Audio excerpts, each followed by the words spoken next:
You know that feeling when you check your bank account and instead of immediately closing the app in horror, you actually smile? Like when you stop calculating whether you can afford that coffee or if buying groceries means eating ramen for the rest of the week. There's a specific number where this shift happens, and it's not what most people think. Most financial gurus will tell you that you need $1 million to feel wealthy, or that 6 figures is the magic number. But here's the thing they're missing. There's a much smaller milestone that completely transforms your relationship with money, and once you hit it, everything changes. That number is $20,000.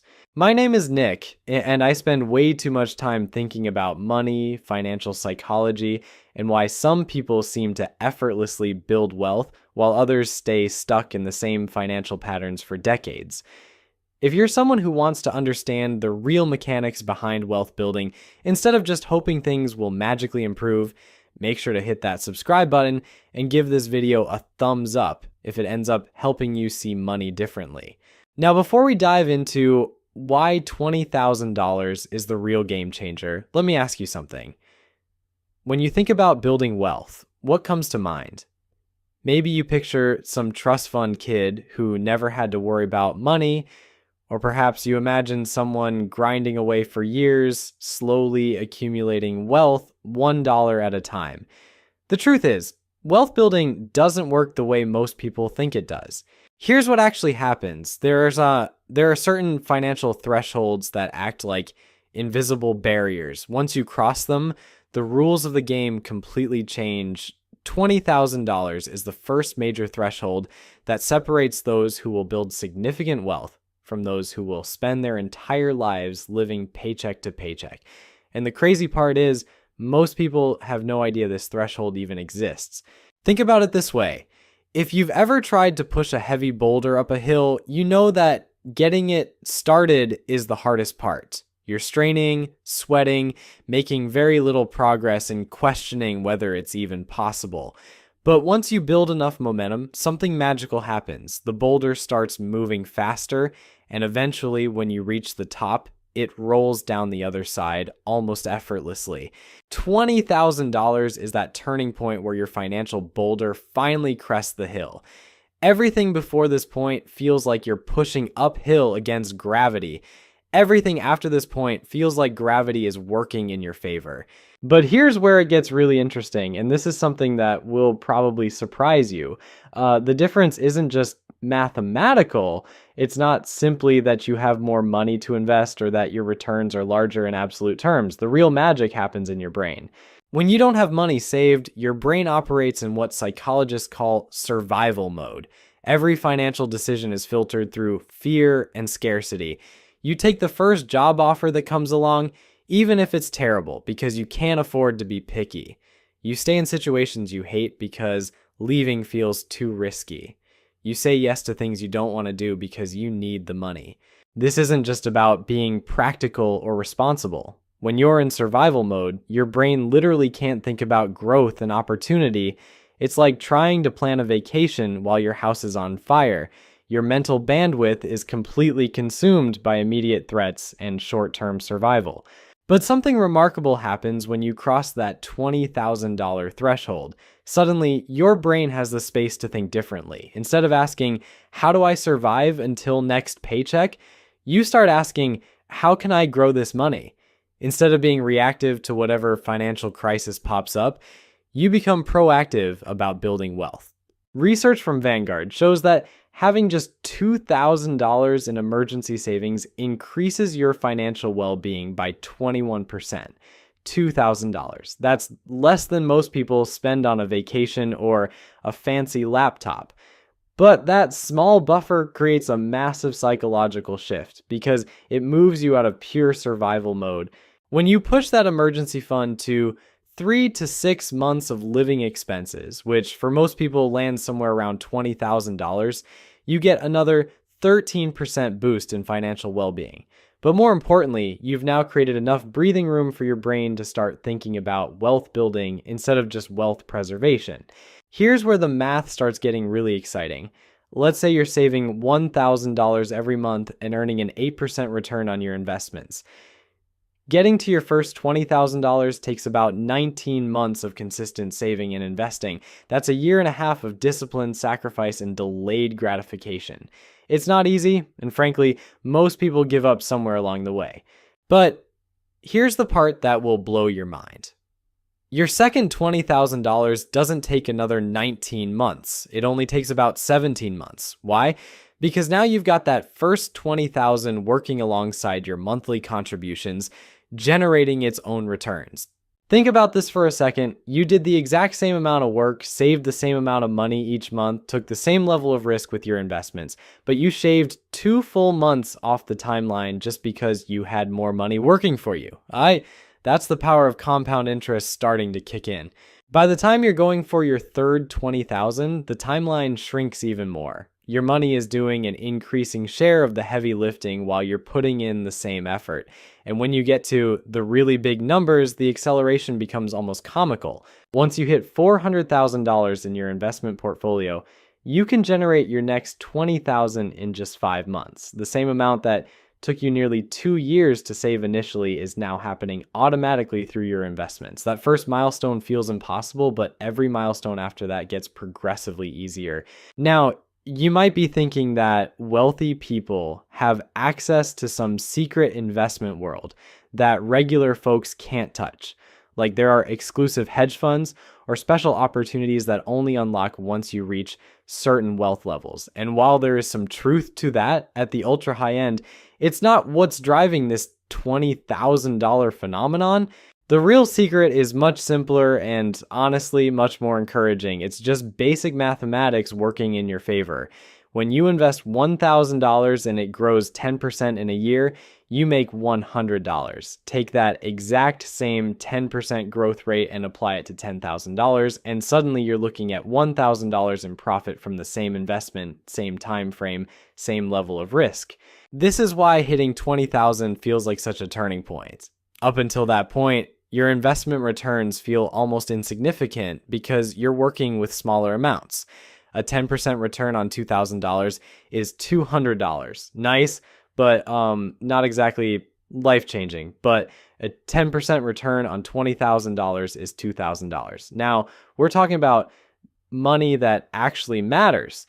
When you've got $20,000 sitting in investments earning 8% annually, that's $1,600 flowing into your account over the course of a year without you having to lift a finger. Money you didn't have to earn through your job.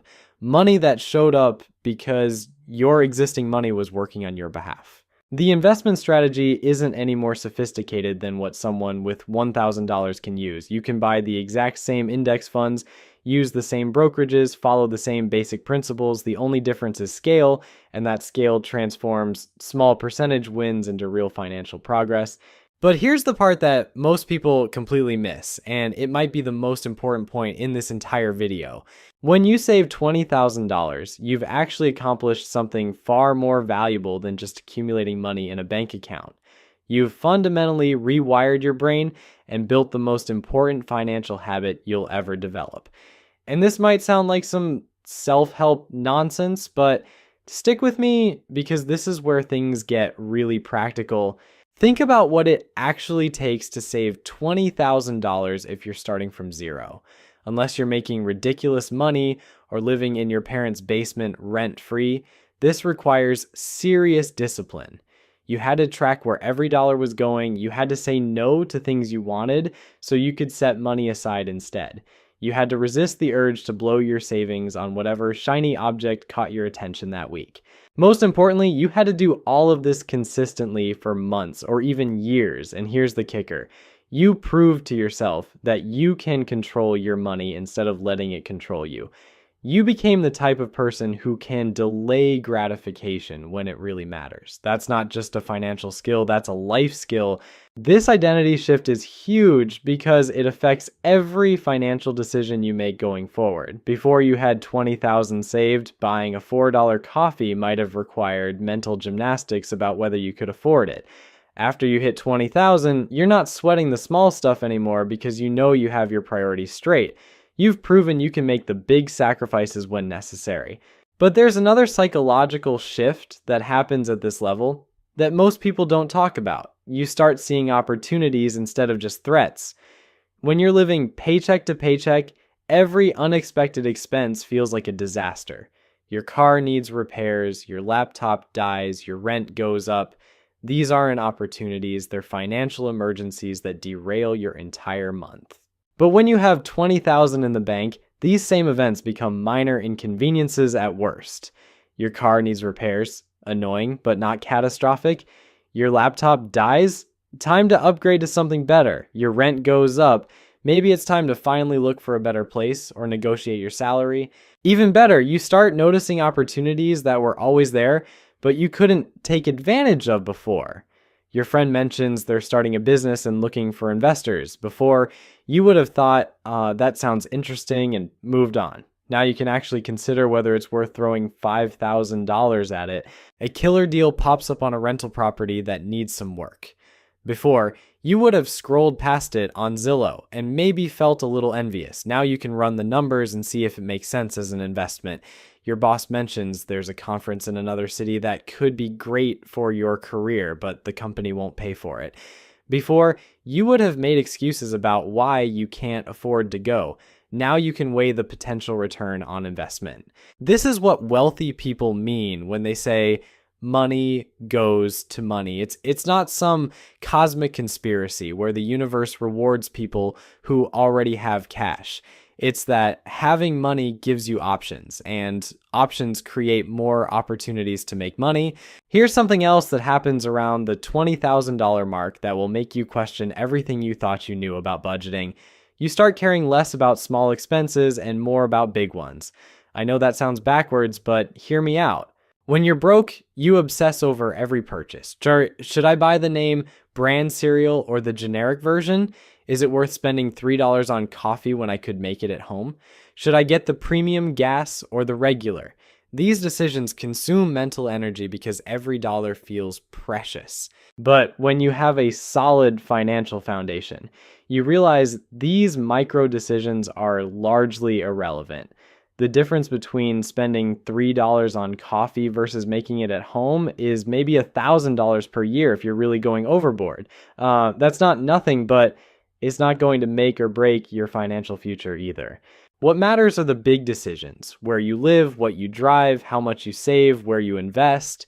These choices can swing your net worth by tens of thousands of dollars over time. So instead of agonizing over whether to buy the organic bananas, you focus your energy on optimizing your housing costs, maximizing your income, and making sure your investment strategy is solid. This shift in focus is incredibly liberating because it frees up mental bandwidth for the decisions that actually matter. You stop sweating the small stuff and start thinking strategically about wealth building. Now, let's talk about what happens to your career once you hit this milestone, because this is where things get really interesting. Having $20,000 saved doesn't just change your relationship with money, it changes your relationship with work. When you're living paycheck to paycheck, you're essentially trapped in whatever job you currently have. Your boss could be terrible, your coworkers could be toxic, the work could be mind-numbing, but you can't leave because you need that next paycheck to survive. This puts you in an incredibly weak negotiating position. You can't ask for a raise because you're afraid they might fire you. You can't push back on unreasonable demands because you need the job more than they need you. You can't explore other opportunities because taking time off for interviews feels too risky. You're stuck, and everyone knows it. But $20,000 changes the entire dynamic. Suddenly, you have what I call walking away money. You could quit tomorrow and survive for months while you find something better. This doesn't mean you should be reckless or burn bridges unnecessarily, but it means you're negotiating from a position of strength instead of desperation. This psychological shift affects everything about how you approach your career. You start asking for the raise you deserve because the worst they can say is no, and you'll be fine either way. You push back on unreasonable requests because you're not afraid of the consequences. You explore new opportunities because you can afford to take some risks. Here's what's really crazy. Often, you don't even need to use your walking away money. Just having it changes your entire demeanor at work. You become more confident, more assertive, more willing to take on challenging projects. And guess what happens when you show up differently? People notice. Suddenly you're getting better assignments, more recognition, and yes, more money. It's like having a secret superpower that you hope you never have to use, but knowing it's there changes everything about how you operate. And the best part is the more confident and successful you become at work, the faster you build wealth, which gives you even more options and confidence. It's a positive feedback loop that accelerates over time. But here's where most people mess this up, and I see it constantly. They hit $20,000, feel that psychological shift, and then immediately blow it on something stupid. Maybe they decide they deserve a new car since they've been so disciplined, or they take an expensive vacation because they've earned it, or they use it as a down payment on a house they can't really afford. Don't do this.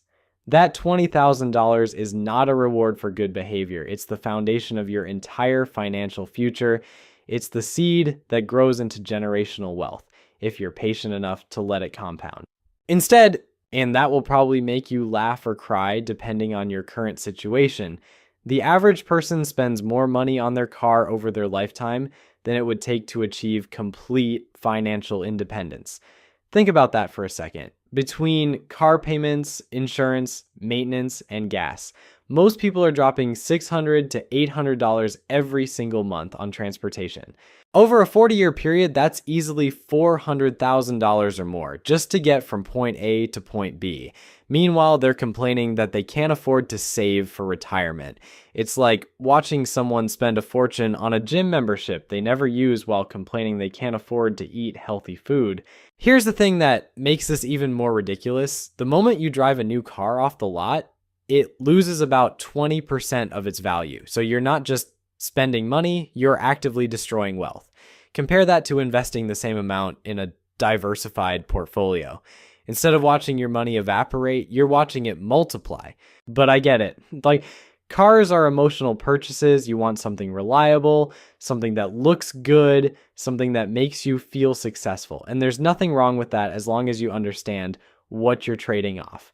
That car payment might make you feel wealthy, but it's actually keeping you poor. This is where having $20,000 saved completely changes your perspective on major purchases. Instead of thinking, can I afford the monthly payment? You start thinking, what is this really costing me in terms of opportunity? That $30,000 car isn't just $30,000. It's $30,000 that could have grown to over $200,000 in your investment account over 20 years. Suddenly, driving a reliable used car doesn't feel like a sacrifice anymore. It feels like a strategic choice that's funding your future freedom. And here's the beautiful irony. The person driving the flashy new car is probably stressed about money, while the person driving the older Honda is quietly building wealth and sleeping better at night. This mindset shift extends to every major financial decision you make. Housing, education, vacations, hobbies.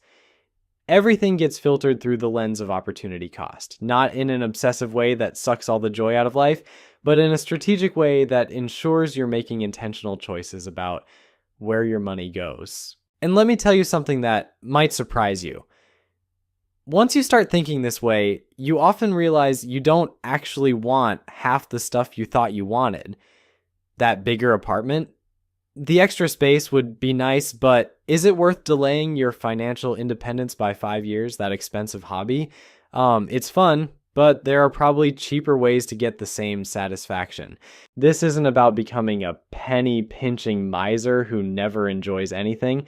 It's about becoming intentional with your money instead of letting it slip away on things that don't actually matter to you. Hydris, when you have clear financial goals and understand the power of compound interest, it becomes much easier to distinguish between what you want and what you really want. Look, $20,000 isn't going to make you rich overnight, but it will fundamentally change how you think about money and opportunity.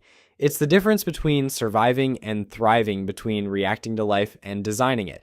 Start building that foundation today because your future self is counting on the decision you make right now. Trust me, they'll thank you for it.